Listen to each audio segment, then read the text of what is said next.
एक बेलपत्र, एक धतूरा। धतूरा जानते हो? अरे बोलो तो जम के, जानते हो ना? एक बेलपत्र, एक धतूरा, एक शमी पत्र। शमी पत्र कितना? एक बेलपत्र, एक धतूरा, एक शमी पत्र और एक सफेद पुष्प। केवल एक सफेद पुष्प। एक आखा चावल का दाना। आखा का मतलब जानते हो? मतलब पूरा सेगा चावल का दाना। एक चावल का दाना, एक सफेद पुष्प, एक धतूरा, एक बेलपत्र, ये सब हाथ में लेकर अगर तुमको ऐसा लगता है कि आपको ऐसा महसूस होता है कि मेरी सारी राहें बंद पड़ी हुई है और मैं जिस काम में हाथ डालता हूं वो काम आज होता ही नहीं, दिन लग जाते हैं। जब दुनिया के लोगों के पास में सुख आ जाता है तब भगवान मुझे सुख देता है, जब दुनिया का भला हो जाता है तब मेरा भला होता है। भगवान मेरी सुनता नहीं, सब राहें बंद है मेरी, कोई रास्ता सूझ ही नहीं रहा। अगर मैं फसल लेने की सोचता हूं तो फसल नहीं आती, काम करने की सोचता हूं तो काम नहीं होता। कुछ ना कुछ टेंशन मेरी जिंदगी में है। तो कभी मौका मिल जाए जिस दिन तुम्हारे हाथ में ये सभी चीजें हों, बेलपत्र, धतूरा, पुष्प, शमी पत्र, चावल का एक दाना, ये सब तुम्हारे हाथ में हो और शिवरात्रि का दिन हो, 12 महीने कोई सी भी शिवरात्रि का दिन हो, उसी शिवरात्रि के दिन जिस दिन आप दोपहर में मंदिर चले जाएं या शाम को जाएं या सुबह जाएं, कभी भी, पर शिवरात्रि के दिन अपने हृदय में ध्यान कर कर और त्रिपुरारी नाम का स्मरण कर कर। कौन सा नाम? त्रिपुरारी नाम का स्मरण कर कर भगवान शिव से अपने मन की बात कहकर, भोला सब दुख काटो, त्रिपुरारी नाम का स्मरण कर कर हाथ में लेकर भगवान शिव के शिवलिंग पर अगर हम समर्पित कर देते हैं तो ये निश्चितता है राहें अपने आप खुलना प्रारंभ हो जाती है और कार्य में सफलता। त्रिपुरारी नाम सुख देने वाला। 3 पुरियों को भस्म करा। 3 पुरियों को भस्म करना मतलब हमारे सामने जो विघ्न आ रहा है, हमारे सामने जो कहीं ना कहीं तकलीफ आती है, उस विघ्न को समाप्त कर दे वो त्रिपुरा।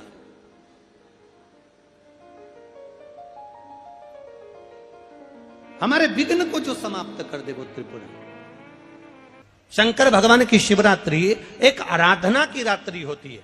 हमने पहले भी कथाओं में कहा, हर महीने शिवरात्रि आती है, प्रत्येक महीने शिवरात्रि पड़ती है और प्रत्येक महीने की शिवरात्रि पर अगर आपसे बन सके, आप दुनिया में अगर आपके पास में लोग कहें कि ये बहुत गरीब व्यक्ति है, बहुत साधारण व्यक्ति है, इसके पास धन नहीं है, वैभव नहीं है, सत्ता नहीं है, इसके पास खुद का मकान नहीं है, इसके पास खुद की प्रॉपर्टी नहीं है, इसके पास खुद की दुकान नहीं है, दूसरे के यहाँ काम करता है, इसके पास कुछ भी नहीं है, हम उनसे कहेंगे 12 महीने शिवरात्रि आती है, 5 जगह पर चढ़ाई हुई बेलपत्र, आप 1 वर्ष 12 शिवरात्रि का एक नियम ले लो, 5 जगह पर बेलपत्र समर्पित करना सीख जाओ।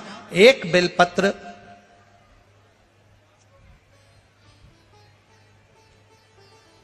ये शिवलिंग, ये जलाधारी, बहुत ध्यान से देखना, ये चरण जहां से जल नीचे गिरता है, गणेश जी का स्थान, कार्तिकेय जी का स्थान, ये हस्तकमल, माता पार्वती जी का हस्तकमल, शिवलिंग, भगवान शंकर का स्थान। ऊपर से जो एक एक बूंद जल शिवलिंग के ऊपर गिर रहा है, शंकर भगवान की 5 बेटियां, जया, विषहरा, शामरी बारी, दौतली, देव। बीच में जो एक मोटी सी लाइन है वो शंकर भगवान की छोटी लड़की, क्या नाम है? अशोक सुंदरी। ये पूरे शिवलिंग का वर्णन। 5 जगह पर बेलपत्र, 5 स्थान पर बेलपत्र। 12 महीने की शिवरात्रि। आप दूसरे के यहाँ काम कर रहे हो, नहीं है नौकरी, नहीं है काम, दूसरे के मकान में रह रहे हो, खुद का मकान भी नहीं, खुद का प्लाट भी नहीं, खुद की प्रॉपर्टी भी नहीं, बहुत संघर्ष की जिंदगी जी रहे हो, ठेला धका रहे, लॉरी चला रहे, गाड़ी चला रहे, ऑटो चला रहे, अपने लिए करने का प्रयास करना। घर में जितने सदस्य हैं 12 महीने शिवरात्रि आती है, एक बेलपत्र अशोक सुंदरी वाली जगह पर डंडी का मुंह नीचे की ओर, दूसरी बेलपत्र माता पार्वती जी के हस्त कमल पर, ये दो पत्ती जो होती है इस पत्ती के 2 भाग शिवलिंग के बीच में हो, तीसरी बेलपत्र भगवान शंकर के शिवलिंग पर डंडी का भाग आपके विपरीत दिशा में हो, विपरीत दिशा, चौथी बेलपत्र भगवान शंकर का जहां से जल बहकर जाता है, जमीन पर जो जल बहता है, जमीन पे से जो जल बहकर जाता है, चौथी बेलपत्र उस जमीन के जल पर जहां से वो पानी बहकर जा रहा है, पूरे शिवलिंग को छोड़कर जहां से पानी जमीन पर बहकर जा रहा है उस स्थान पर, और पांचवी बेलपत्र नंदी का जो पांव ऊपर उठा हुआ है उस पांव के पास में पांचवी बेलपत्र समर्पित करना। एक शिवरात्रि से लेकर 12 शिवरात्रि जो 1 वर्ष तक कर लेता है, 1 वर्ष अपनी कड़ी मेहनत के साथ में मेहनत पूरी करना, और ये 5 बेलपत्र हर महीने जो शिवरात्रि आती है उस पे समर्पित करना प्रारंभ कर दीजिए और मेहनत करना प्रारंभ कर दीजिए, आपको आपके कर्म का फल मिलेगा। साल भर के अंदर आप अच्छे बनकर बैठ सकते हैं। शिवरात्रि का प्रसंग कहता है अपने मन की अभिलाषा रखकर तुम्हें जो चाहिए, एक काली मिर्ची और काली तिल्ली के 7 दाने, एक काली मिर्ची और काली तिल्ली के कितने दाने? 7 दाने हथेली में रखकर अपनी कामना कर कर मन से अपने मन के बात को कहकर शंकर भगवान के शिवलिंग पर चढ़ा दीजिए। आपकी मनोकामना, कहते हैं हर महीने शिवरात्रि आती है, इस शिवरात्रि पर मुख्य शिवरात्रि पर चढ़ाओगे, अगले महीने की जब शिवरात्रि आएगी तो आपकी मनोकामना पूरी हो जाएगी। 1 काली मिर्ची और 7 काली तिल्ली के दाने, मात्र 7। महाराज जिसके घर में क्लेश रहता हो, बहुत ज्यादा लड़ाई झगड़े हो रहे हैं, सास बहू के झगड़े, ना बहू कुछ सुनने को तैयार ना सास सुनने को तैयार, और घर में बेचारे पुरुषों की आफत, यहाँ भाई भाई झगड़ रहे हो, सास बहू में झगड़ रही हो, कुछ मत करिए। गेहूं की बाली को तोड़ो, गेहूं की बाली जानते हो ना, जिसमें आप लोग तो गेहूं की बाली को तोड़ना है, और बाली 7 बाली तोड़कर अपने घर में घुमाकर अपने घर का नाम और गोत्र बोलकर उसको शंकर को समर्पित कर दीजिए। जिंदगी में कभी सास बहू का झगड़ा नहीं होगा महाराज। शिवरात्रि के दिन उसको समर्पित करिए, आपके घर में कभी क्लेश नहीं मच सकता। 12 महीने शिवरात्रि आती है, और शिवरात्रि के दिन रात्रि को 12 बजे शंकर भगवान पर एक धतूरा चढ़ा दो। क्या चढ़ाना है? जम के बोलिए जरा, धतूरा। ये शंकर भगवान को धतूरा चढ़ा दो। 12 बजे रात्रि को शिव जी पे धतूरा चढ़ाओ, आधे घंटे तक धतूरा चढ़े रहने दो, और आप श्री शिवाय नमस्तुभ्यम का जाप करो। जिस शंकर जी पे धतूरा चढ़ाए उस मंदिर के बाहर बैठकर कौन सा मंत्र जपना है? श्री शिवाय नमस्तुभ्यम। फिर से बोलो, श्री शिवाय नमस्तुभ्यम। धतूरा चढ़ाकर श्री शिवाय नमस्तुभ्यम का स्मरण करिए। और जो दुकान नहीं चलती हो, घर में लक्ष्मी नहीं टिकती हो, खेत में फसल अच्छी नहीं आती हो, संपदा नहीं आ रही हो, बस उस धतूरे को लाल वस्त्र में बांधकर अपनी दुकान में, अपने व्यापार में, अपने घर में रात को 12:30 बजे उठाकर लाओ, और 4 बजे के पहले उसको अपनी दुकान, व्यापार, व्यवसाय में उसको बांध दीजिए। और अगर जो जमीन फसल सही नहीं दे रही हो वो जमीन में ले जाकर गाड़ दीजिए। आपको जीवन में कभी तकलीफ नहीं भोगना पड़ेगी, लक्ष्मी बढ़ती चली जाएगी महाराज, संपदा बढ़ेगी। जो व्यक्ति ज्यादा बीमार रहता हो, बहुत बीमारी उसको घेरे रहती हो, परेशान रह रहा हो, बीमारी बनी हुई है, तो बोर चढ़ाइए। बेर क्या बोलते हैं यहाँ पर? बेर की बोर, वो खाने वाला बेर जो होता है, उस बेर को 7 बेर ले लो, और 7 बेर को लेकर अपने ऊपर से घुमाकर शिवरात्रि की दोपहर के 12 बजे शंकर भगवान के शिवलिंग पर ले जाकर उस बेर को चढ़ा दीजिए। आपका रोग, आपकी बीमारी मात्र 3 महीने के अंदर समाप्त हो जाए। पुराण की कथा कर रही है,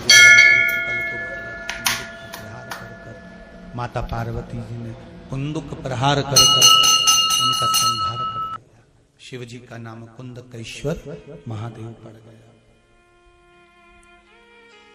कुंदकेश्वर महादेव को सबसे ज्यादा कोई चीज चढ़ती है तो सफेद पुष्प चढ़ता है। कौन सा पुष्प चढ़ता है?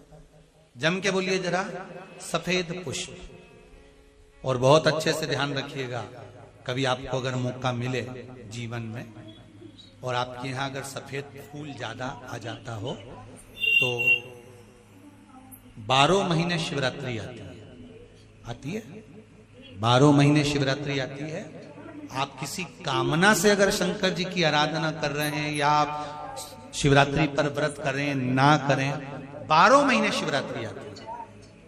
आप प्रयास करना, एक कामना कर कर शंकर जी के शिवलिंग का और शंकर जी की जो जलाधारी है उसका शाम के समय, प्रदोष के समय पर, शिवरात्रि के दिन सफेद पुष्प की पंखड़ियों से शिव का श्रृंगार करना प्रारंभ कर दीजिए। जिस मंदिर में कोई नहीं जाए उस मंदिर में जाकर आप शिव का श्रृंगार करिए, श्रृंगार करो। आप दूसरा सोमवार आएगा, दूसरा शिवरात्रि आएगी ना, दूसरी महीने की जब शिवरात्रि आएगी तो आपको मालूम पड़ेगा कि आपने शंकर का जो पुष्प का श्रृंगार करा था, श्वेत पुष्प की पत्तियों का, सफेद फूल की पत्तियों का, कुंदकेश्वर महादेव के नाम से जो श्रृंगार करा था, उसका लाभ क्या हुआ। एक माता ने तो बड़ा सुंदर भाव लिखा है कि हमारे, अब पत्र ढूंढना पड़ेगा, कि हमारे घर के पास में मंदिर था, उस मंदिर का कुछ नाम नहीं था। जिसने भी लिखा हो, अगर लिखा है तो खड़ी हो जाओ, हम ढूंढेंगे पत्र। तो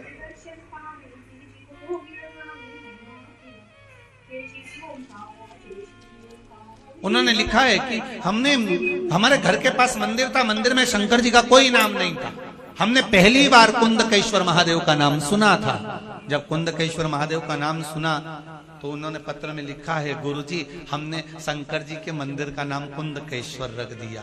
तो अच्छा रहा कि बुरा रहा, हमारा तो कहना है इससे अच्छा कोई काम ही नहीं। जिस मंदिर का कोई नहीं नाम, तुमने नाम तो धर दिया कम से कि इस मंदिर में ये भगवान बैठे, कुंदकेश्वर लिखा इसमें पत्र में होगा। जब हम चले जाएं पत्र उठा के आप ढूंढ के पढ़ लेना और कल हमें बता देना कौन सी बहन ने लिखा था, ठीक है। कुंदकेश्वर,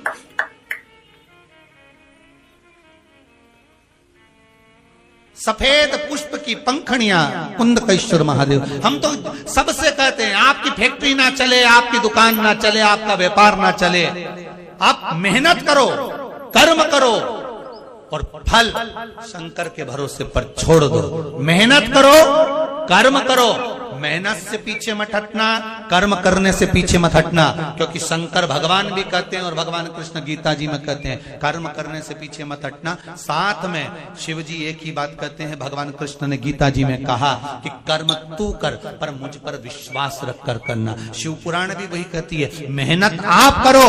एक बेलपत्री चढ़ा रहे हो तो यह विश्वास रखकर चढ़ाना कि मैं शंकर जी को अपने दिल की बात कह रहा हूं, बाकी का फल मैं दे दूंगा कि मुझे क्या प्रदान कर, फल मैं दूंगा कि मुझे क्या प्रदान। आप करो शिव भक्ति, आप करो शंकर की आराधना, आप करो शिव का स्मरण। 12 महीने शिवरात्रि आती है, आप करो शिवरात्रि का पूजा। तुम्हें तप करना और उसका फल चाहिए तो तुम काशी चले जाओ। मानधाता काशी गए, काशी में बैठकर तप करने लगे। केवल काशी में बैठकर उन्होंने तप करा तो कैसा करा, केवल एक बालू का शिवलिंग बना लेते थे और बालू का शिवलिंग बनाकर उसकी आराधना करते थे, उसकी पूजन करते थे। पूजन करते, गंगा का जल लाकर बालू के शिवलिंग पर डालते, उनको समर्पित करते। बस वो बालू के शिवलिंग की आराधना करते करते करते करते करते करते थोड़ा सा समय निकला। उनको नहीं मालूम कि एक शिवरात्रि निकल गई, दूसरी शिवरात्रि आई है। हर महीने शिवरात्रि आती है, प्रत्येक महीने शिवरात्रि पहुंचती है, प्रत्येक महीने आती है।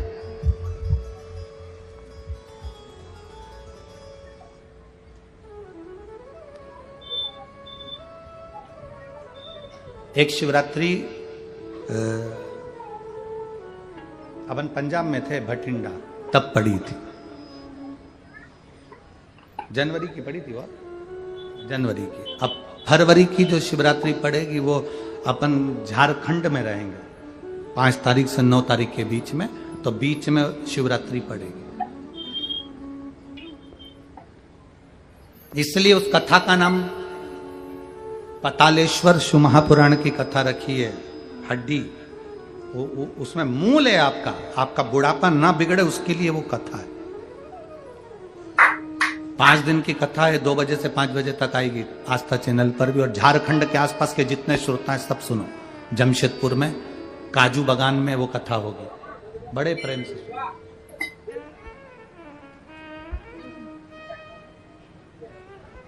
काजू बागान में तुम ये सोचकर मत आना कि काजू तोड़ के खा लेंगे।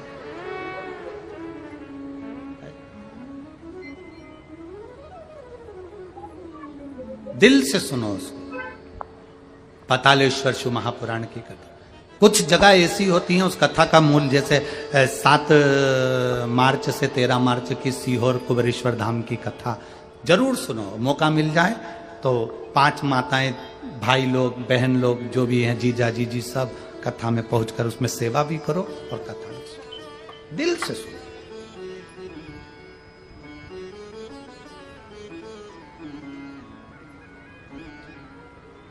भगवान की भक्ति को धारण करिए। मानधाता ने बालू का शिवलिंग बनाया, पूजन करना प्रारंभ करी, गंगा जी का जल ले जाकर चढ़ा देते। अब कोई तप नहीं, कोई साधना नहीं, कोई नेत्र बंद कर नहीं बैठे, कोई तप साधना में नहीं बैठे, कोई घोर तप करने के लिए नहीं बैठे, केवल शंकर का शिवलिंग बनाया, पूजन करी। साल में एक दिन सावन के महीने में जो शिवरात्रि आती है, हम भी टीवी के माध्यम से, सोशल मीडिया के माध्यम से आप सबके घर में पार्थिव शिवलिंग का निर्माण करवाते हैं। उसका कारण केवल इतना है कि हम पूरी जिंदगी तप नहीं कर पाते, पूरे साल व्रत नहीं कर पाते, साधना नहीं कर पाते, तो कम से कम सावन के महीने की शिवरात्रि पर जब अपने घर में मिट्टी का शिवलिंग बनाकर पूजन करते हैं तो हमें तप और साधना का पूरा फल प्राप्त हो जाता है। करने वाले, विरोध करने वाले करते रहते हैं, शाम को तो व्रत ये वाला उपवास करना ही नहीं था, पूजन कराना ही नहीं थी, इसमें ऐसी पूजन करा दी, उसमें वैसी पूजन करा दी, ये गलत बोल दिया, ये सही बोल दिया, ये ऐसा कर दिया, काली मिर्ची चढ़वा दी तो ये चढ़वा दी। बोलने वाले बोलते रहेंगे, तुम अपना काम करो, पार्थिव शिवलिंग का निर्माण करो, पूजन करो, आराधना करो, विसर्जन करो। आग लगे बस्ती में, जम के बोलो जरा अपन रहो, क्या किसको रोइए, चादर तान के सो, अपने को मतलब नहीं कुछ है कि अपन को सोचो।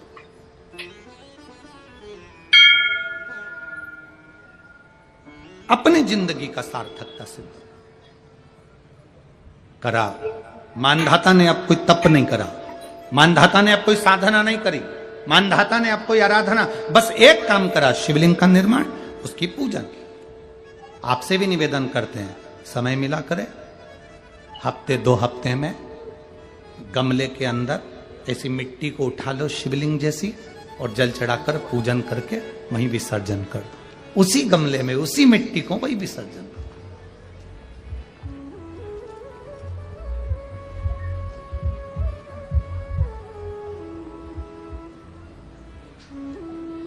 प्रयास करो, उसका फल मिलता है। शंकर भगवान प्रकट हो गए, कहा क्या चाहिए तुमको, मांगो। अब मानधाता ने मांगा कुछ नहीं। मानधाता ने कहा कि पहले तो मैंने जब तप करा, साधना करी, आराधना करी, तब तो मुझे आपका दर्शन नहीं हुआ, और अब आप मेरे सामने आ गए तो मैं मांगू, ये श्रेष्ठता कहाँ है? अब मैं मांगू, ये श्रेष्ठता कहाँ है? मुझे मांगना नहीं, कुछ तो मांगो। नहीं, मानधाता ने कहा बस इतनी कृपा करना, प्राण छूटने का जब समय आए तो मेरा शिव सामने हो, और मेरा ये आत्मा, मेरी जब मृत्यु हो तो ये आत्मा शिव में और कैलाश में विलीन हो जाए, बस ऐसी कृपा कर, और कुछ भी नहीं, और कुछ नहीं चाहिए, बस यही होना चाहिए। उसका जो फल है वो जीवन का एक आनंद सुख देने वाला हो। हमने कथा में कहा था शुरू में, माता क्या होती है? निर्माता। आप माता हो, आप निर्माता हो। अपने बच्चे के हाथ में 1 लोटा जल लेकर मंदिर भेजने की जवाबदारी तुम्हारी है। अपने बच्चों के मुख से श्री शिवाय नमस्तुभ्यम निकलवाने की जवाबदारी तुम्हारी है, कोई दूसरा नहीं निकल देना।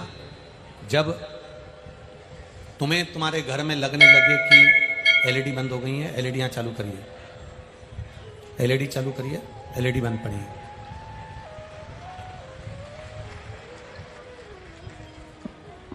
एलईडी वाले एलईडी चालू करें। जब आपको लगे कि हमारे घर में बहुत तकलीफें बढ़ गई हैं, बहुत दुख बढ़ गया, बहुत कष्ट, अपार कष्ट बढ़ गया, बहुत दुख हमारे जीवन में बहुत बढ़ गया है, तो शिव पुराण कहती है कभी मौका मिले एक बेलपत्र,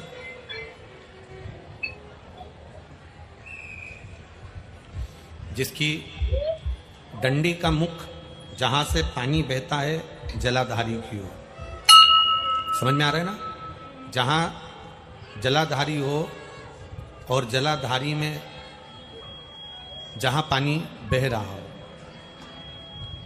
उस पानी बहने वाली जगह पर डंडी का मुख हो जलाधारी। अब समझ लो थोड़ा सा,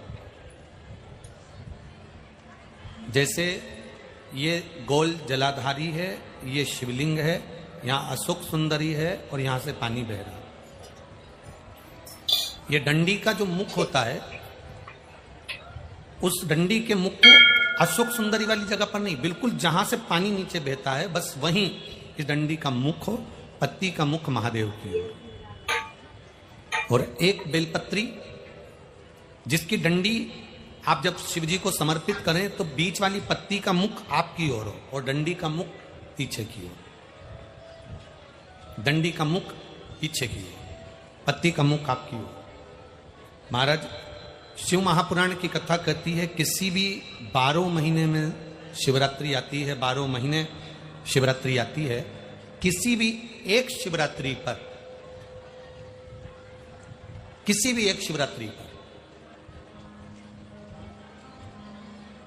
अगर आप भगवान शंकर के मंदिर में जाकर ये 2 बेलपत्री समर्पित कर कर दोनों जगह पर पंचजल, मतलब जो कलश आपके पास में है, पानी का लोटा, जल का पात्र जो आपके पास में है, तो यहां जो बेलपत्री आपने इस ओर जल पानी बह रहा इस ओर रखी, यहां पर भी 5 बार जल उसी कलश में से 5 बार जल यहां पर, और उसी कलश में से 5 बार जल जो शिवलिंग पर आपने बेलपत्र रखी है, समर्पित करिए वहां पर। ऐसे 5 बार इधर और 5 बार शिवलिंग पर जल समर्पित कर कर अपने जो दुख है, अपनी जो तकलीफ है, अपना जो कष्ट है, बहुत तकलीफें जो हमें आ रही है, बहुत। एलईडी चालू करिए बाबू, एलईडी चालू करिए, एलईडियां चालू करिए। जो तकलीफें हमें आ रही है, हम वो बाबा से कहकर, बाबा से प्रार्थना कहकर, अगर वो जल दोनों जगह पर एक शिवरात्रि को, 12 महीने शिवरात्रि आती है, किसी भी शिवरात्रि को हम जब जल समर्पित करें और बाबा से प्रार्थना करें तो ये निश्चित है, एक शिवरात्रि पर करते हैं, अगली शिवरात्रि जब आती है तो बाबा आपके दुख को, आपके कष्ट को मिटा ही देता है, ये निश्चित है।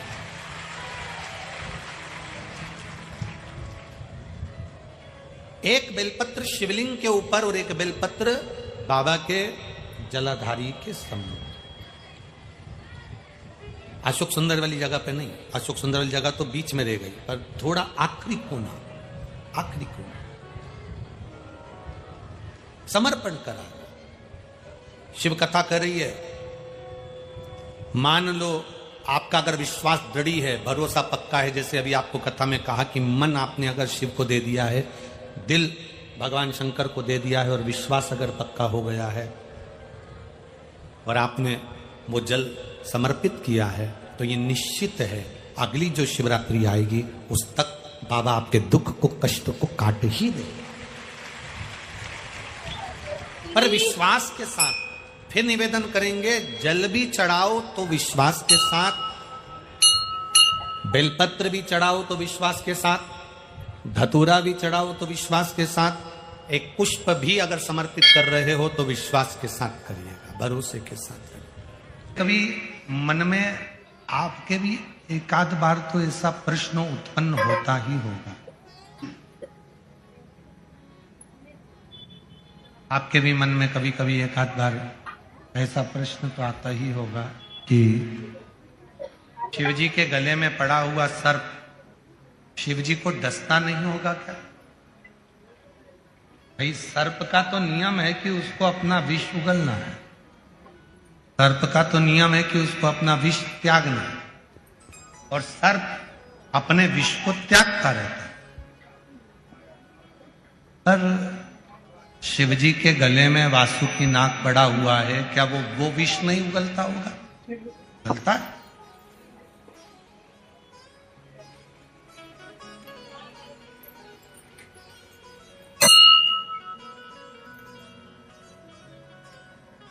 शिव महापुराण की कथा कहती है, भगवान शंकर का चरित्र कहता है कि हे देवी, वासुकी नाग मेरे पास में है, दुनिया का सबसे ज्यादा हलाहल विष भी मेरे कंठ में है, फिर भी संसार का कोई जीव जब मेरी शरणागति ग्रहण करता है तो उसके भीतर के विष को भी मैं धारण कर लेता हूं और उसको सुख देना प्रारंभ कर देता हूं। जो विष उसके अंदर है मैं उसको धारण करता हूं और उसको मैं सुख देता हूं, आनंद देता हूं, श्रेष्ठता देता हूं, सुख प्रदान करता हूं, अच्छा देने का प्रयास करता हूं।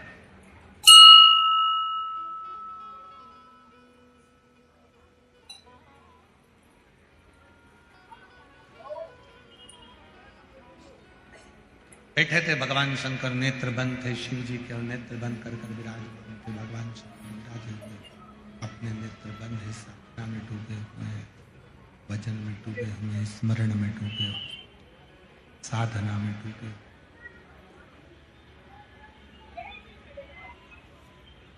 ब्रह्मदेव ने आवाज लगाई, हर हर महादेव। भगवान विष्णु देव ने आवाज लगाई, हर हर महादेव।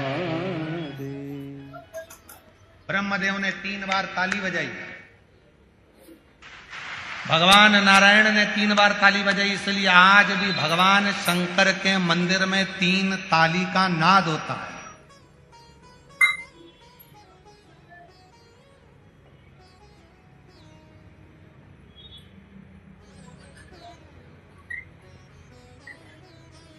और याद रखना, वो 3 ताली कोई साधारण नहीं है। भगवान शंकर के एक गण है जिनका नाम है चंड, जो शिव जी के मंदिर के द्वारपाल होते हैं, शंकर जी के मंदिर के रक्षक होते हैं। क्या नाम है उनका? चंड। जो शिव मंदिर के द्वारपाल हैं, भगवान शंकर के मंदिर के रक्षक हैं। शिव मंदिर के द्वारपाल हैं, शंकर जी के मंदिर के जो रक्षक हैं वो चंड है।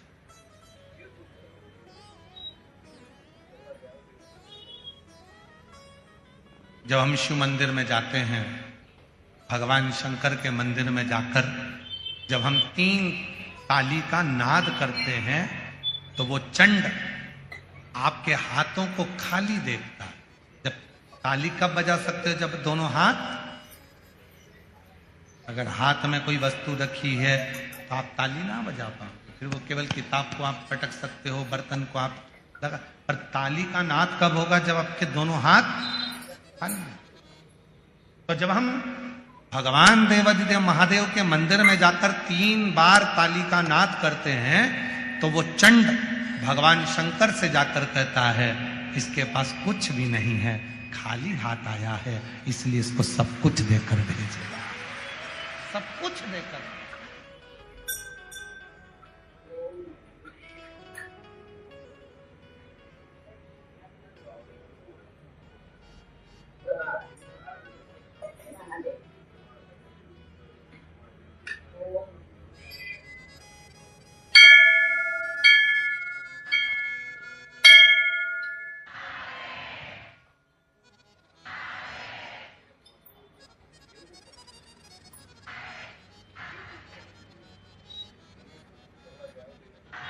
इसको सारा सुख दे दे।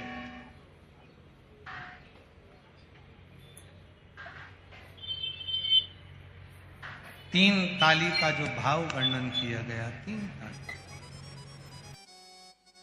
ये खाली हाथ आया है, इसके पास कुछ नहीं, पर सब कुछ मात पिता तुम में शरण गम में किसकी, स्वामी शरण गम में किसकी, तुम बिने और न दूजा, प्रभु बिने और न दूजा, आस करूं मैं किसकी। ओम शिवा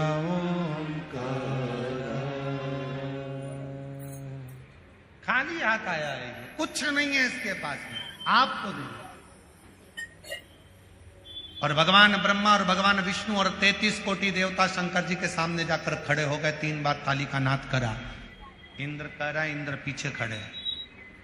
भगवान नारायण कह रहे हैं, इंद्र देख ले, मांगना किसी और से नहीं, मांगना तो केवल भोले नाथ से मांगना। नहीं दे तो भी मांगना, फिर मांगना, फिर मांगना। किसी की सामर्थ्यता नहीं है जो पृथ्वी पर रहने वाले व्यक्ति को कोई कुछ दे दे। केवल एक में सामर्थ्यता है, वो देवाधिदेव महादेव जो सबको देता है, वो तुम्हें। जैसे संध्या काल में लगाया गया दीप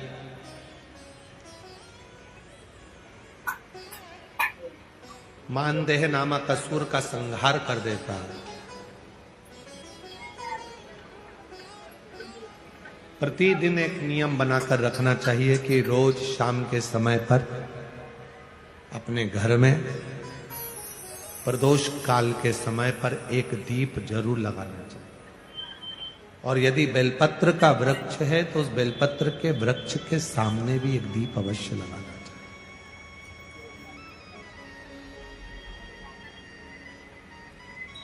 6 महीने में, 3 महीने में, 2 महीने में, 1 महीने में ऐसा नियम बनाया करो कि मुझे बेलपत्र की पूजन करो।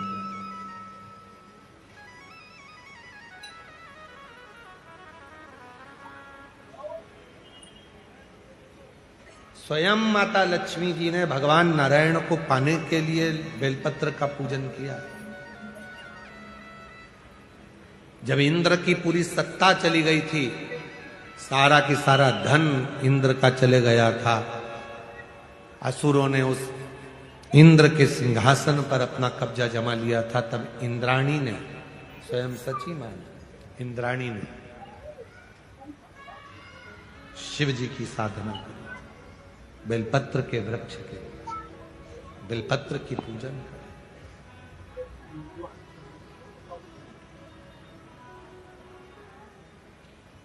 कभी दिल कर जाए तुम्हारा तो कभी महीने में, 1.5 महीने में, 2 महीने में बेलपत्र के पेड़ के नीचे जल लेकर बैठो। बेलपत्र के वृक्ष के नीचे दूध नहीं चढ़ाना, बेलपत्र के वृक्ष के नीचे दही नहीं चढ़ाना,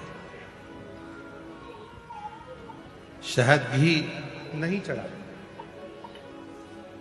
बेलपत्र के वृक्ष के नीचे जब आप बैठते हैं, बेलपत्र पूजन का एक विधान होता है कि जब हम बेलपत्र की पूजन करते हैं तो 2 कलश पानी के भरे हुए, एक अपने सीधे हाथ की ओर, एक उल्टे हाथ की ओर रखा जाता है। पूजन की थाली बीच में रखी जाती है। 2 बत्ती का, लंबी बत्ती का, 2 बत्ती लंबी घी की जलाई जाती है। लंबी बत्ती बेलपत्र के वृक्ष के नीचे 2 बत्ती लंबी जोड़ा बनाकर उसको जलाया जाता है। फिर दोनों हाथ में कलश में जल है। बेलपत्र के वृक्ष के नीचे दोनों हाथों का जल धीरे धीरे शिव जी का स्मरण कर कर, नारायण लक्ष्मी का स्मरण कर कर, मां आदिशक्ति गौरा का स्मरण कर कर, रिद्धि सिद्धि गणेश का स्मरण कर कर उसको चढ़ाओ। प्रार्थना करो, विनय करो, मेरे जीवन में बहुत कष्ट है, उसको मिटाना है आपको। शिव आपसे प्रसन्न होते हैं, वैसे मेरी जिंदगी भी प्रसन्न करना है आपको। जल चढ़ाकर दोनों पात्रों का थोड़ा थोड़ा जल कलश में बचा लेना है, पूरा पात्र खाली नहीं करना है। दोनों को वापस रखना है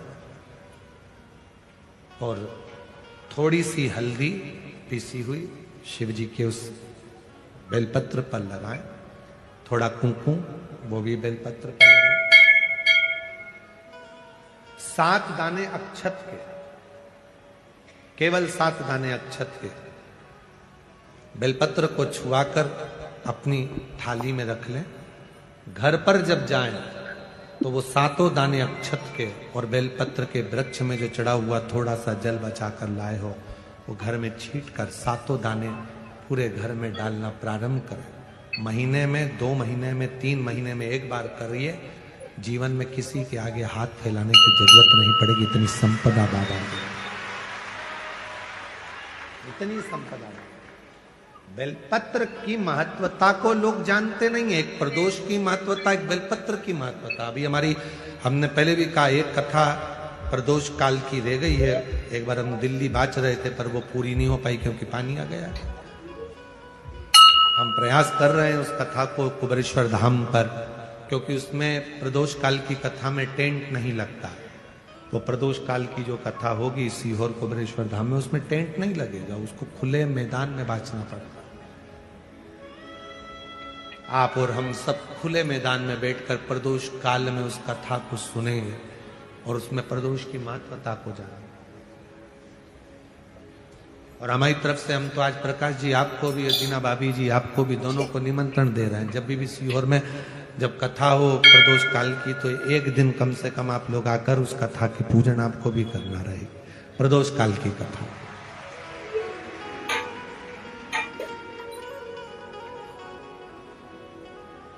अभी तो नहीं है, पर जब भी तारीख निश्चित होगी 1-2 साल में, जब बाबा कृपा करेगा तब उसको रखेंगे। पंडाल में भले तुम्हारे लिए हम सोने के लिए पंडाल लगा देंगे, पर कथा सुनने के लिए तो आपको मैदान में ही बैठना पड़ेगा, खुले आसमान।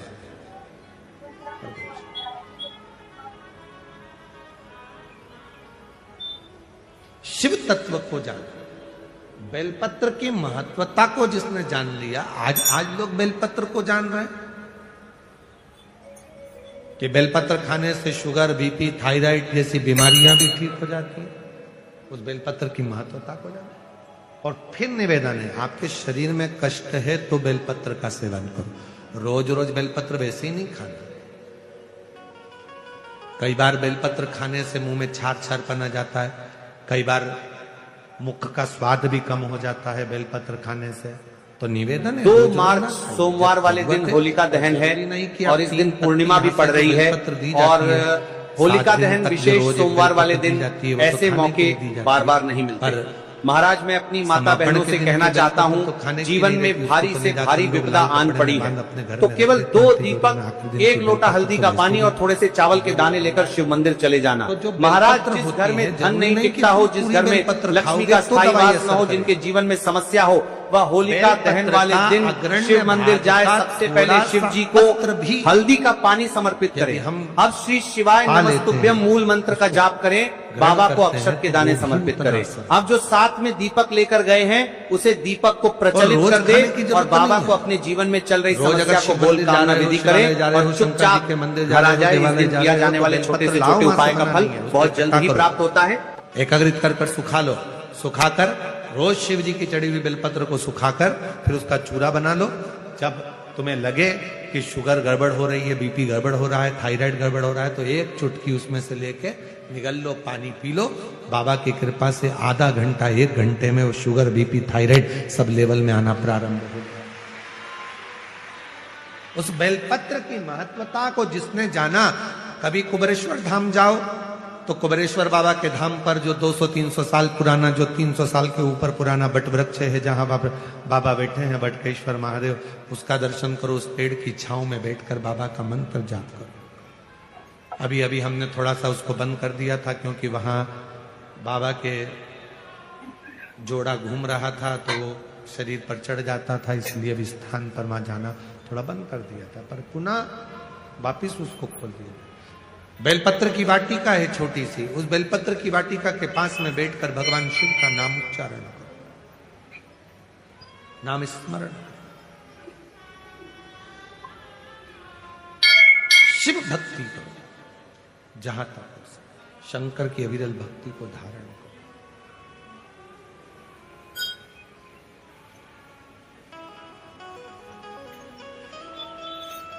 शिव की साधना आराधना जीवन को सुख देती है। बेलपत्र का वृक्ष का पूजन